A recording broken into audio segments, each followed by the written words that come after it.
بہت سلجھی ہوئی اور پیاری بچی عائشہ جو اپنی امی اور بھائی کے ساتھ ایک گھر میں رہتی ہے، بیچاری اپنی چیزوں کے کھونے سے بہت پریشان اور تنگ آئی ہوئی ہے۔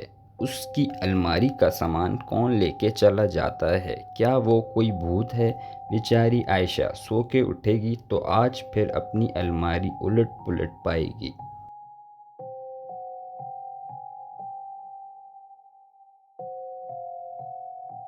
آج پھر میری الماری کو کسی نے الٹ پلٹ کر رکھا ہے۔ امی امی جلدی سے آئیے۔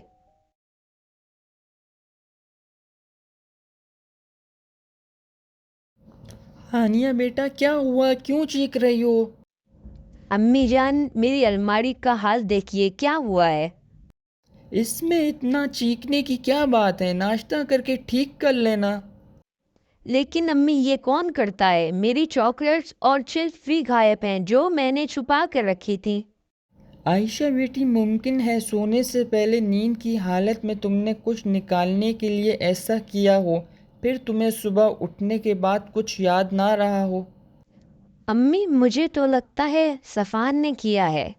عائشہ صفان تمہارا چھوٹا بھائی ہے، اس کے پاس ان فضول شرارتوں کے لیے وقت ہی کہاں ہے۔ اسکول، مدرسہ، ٹیوشن اور کرکٹ اکیڈمی، رات کے 10 بجے تو گھر آتا ہے۔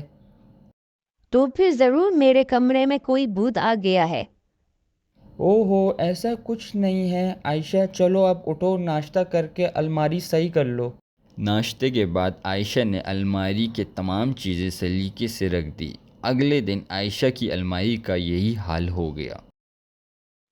امی مجھے تو لگتا ہے اس الماری میں ضرور کوئی بھوت ہے۔ آپ مجھے دوسری الماری لے کر دیجیے۔ میری ساری چاکلیٹس غائب ہو جاتی ہیں۔ آج تو میری نیو پینسل اور ڈرائنگ کی کاپی بھی غائب ہے۔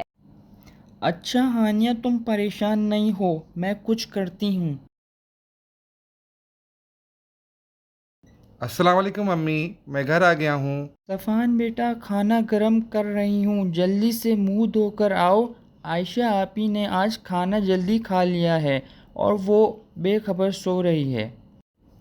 اچھا امی جان۔ کھانے کی تھوڑی دیر بعد صفان چپکے سے عائشہ کے کمرے میں داخل ہوا۔ عائشہ گہری نیند سو رہی تھی۔ صفان مسکراتے ہوئے سوتی عائشہ کو دیکھ کر الماری کی طرف بڑھا۔ آہستہ سے الماری کھولی، کپڑوں کو الٹ پلٹ کر کے کچھ تلاش کرنے لگا اور خود سے کہنے لگا، آپی کی بچی ساری چیزیں کھا گئی، کچھ بھی نہیں رکھا۔ یہ کیا ہے؟ واہ مزیدار نمکو۔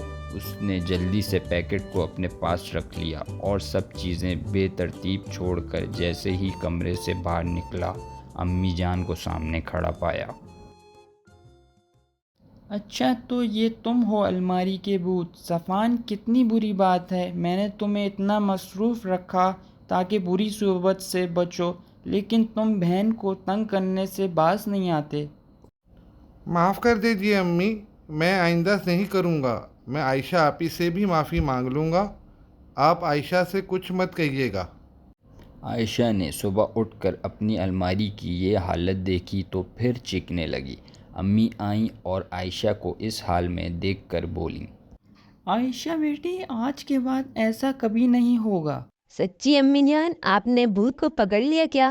ہاں کل میں نے اور تمہارے بہادر بھائی نے مل کر بھوت پکڑ لیا ہے۔ بہت شرمندہ تھا اور اس نے کہا ہے کہ آئندہ عائشہ کی الماری کی طرف نظر اٹھا کر نہیں دیکھوں گا، اور دونوں کان بھی پکڑ لیے۔